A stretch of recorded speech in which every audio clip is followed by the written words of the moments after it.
تنطلق فعاليات أسبوع الجمل في دورته العاشرة المنظمة تحت الرعاية السامية لجلالة الملك بمناسبة عيد العرش المجيد.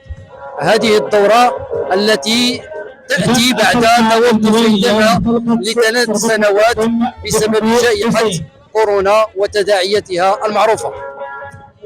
اليوم نبتدئ بإذن الله هذه الفعاليات بفن التبوريدة التي تشكل نوعا من أنواع الثقافة العريقة اللامادية بالمنطقة والمغربي بشكل عام.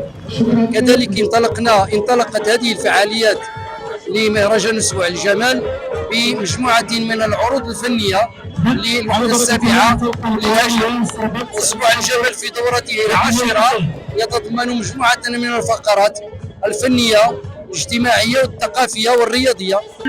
ما يمكن لنا إلا نكونوا فرحين بهذا المهرجان اللي الماضي بالحاضر، مهرجان قلميم اللي كنشوفوا فيه مجموعة من الفعاليات ديال الخيل والجمال.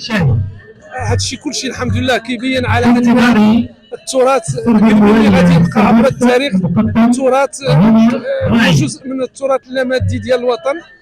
ونتمنوا لكل المساهمين في هذا المهرجان التوفيق والسداد والسلام عليكم.